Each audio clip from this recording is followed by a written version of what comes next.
All right, we are going to put Lobo's head on an exclamation point. So there's a cool effect. You can see the exclamation mark here on top of this bottom layer. It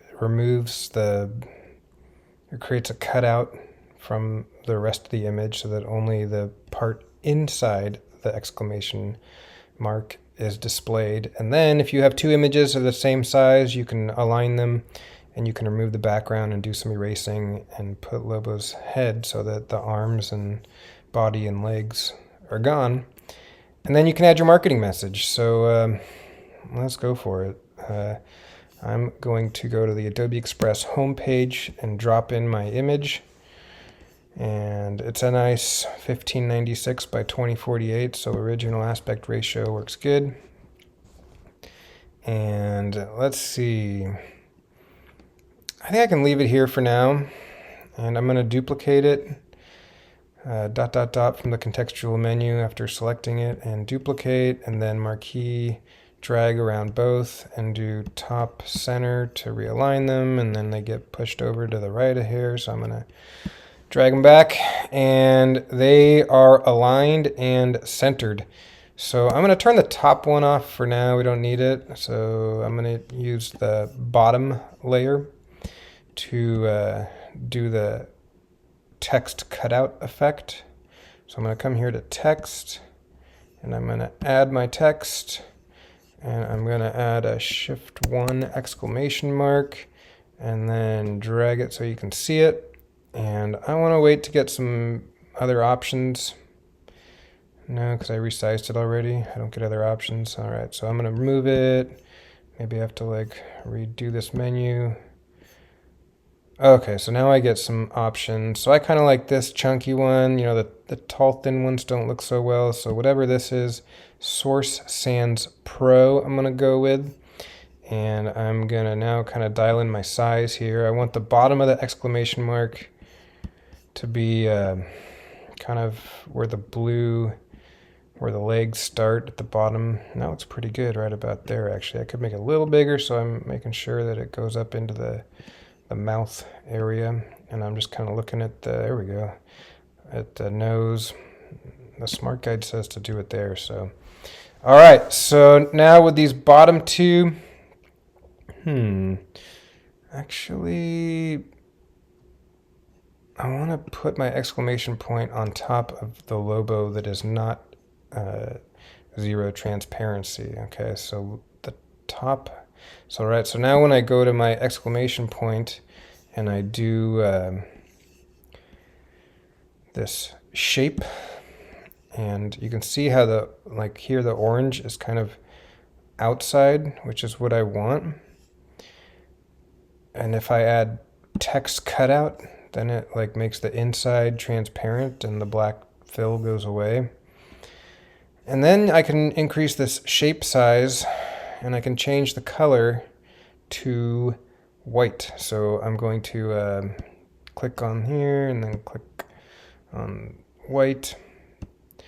And we're getting closer. Still doesn't look that great, but if I come back to my top image now and increase the opacity and remove the background, you can see we're actually getting kind of close. So,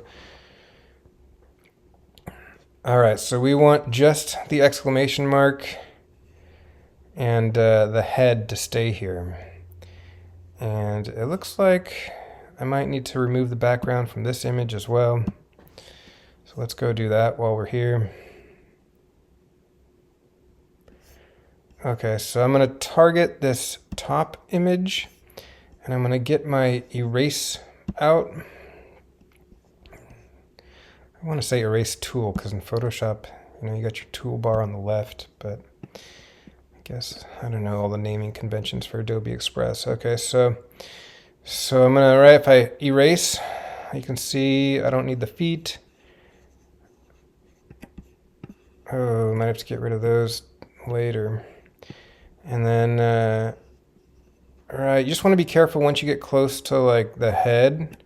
So now I can zoom in on the head to maybe 75%. And then, it just depends how much time you want to spend on this. You want to make your brush so it can kind of fit and get some of these smaller spots, right? So if I really want to get in here, I could kind of start getting in there. If I really want to be careful and get like in here, right? It's just kind of hard to tell with this image where the neck starts and the head ends because it's kind of dark in there. But I'm just going to kind of come along the edge here and alright, so again, kind of looking. Alright, so a little tricky to use this tool, but it's still nice. It works. And then when we zoom way out, you won't even be able to tell. It was kind of a hack erase job, so I'm looking for. Alright, so a little spot there, left little corner. Wherever you see like a circular brush pattern, you want to kind of get rid of it. Alright, so let's see, zoom out to like 10%. And we're pretty much there. We just got to go back and erase those hands from the other layer. So done with this erase job. Go down to the bottom and do another erase job. And increase the size. Oh, come on. Feet, the hand. For some reason that hand doesn't want to go away.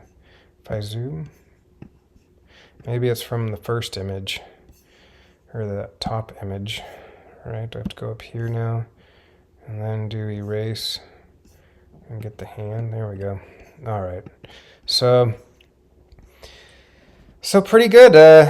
Let's see, I want to make one last point here. If I group everything, I want to marquee drag and group, then I should be able to like reposition and everything moves together. My centering might have been a little off. At this point, it's too late to fix it, but I can live with that.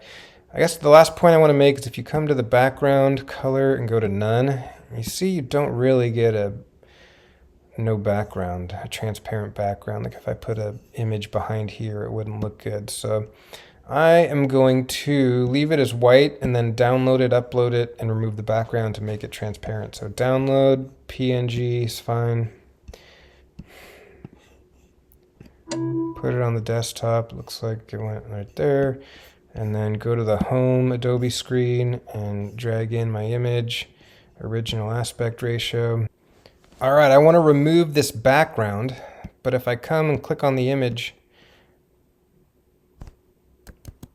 and then hit remove background,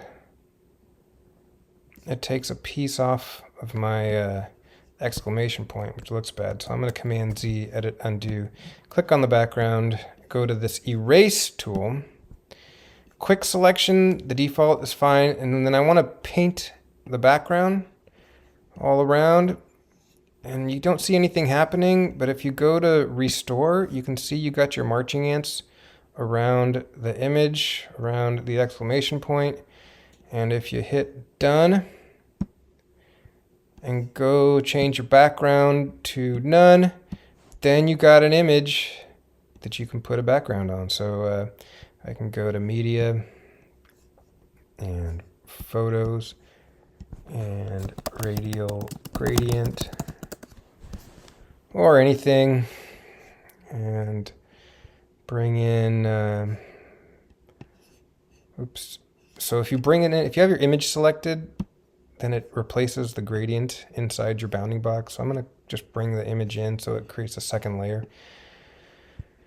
And grab a corner and option drag, and then drag it down. And I got a Lobo exclamation mark with a custom background. All right, hope you like that.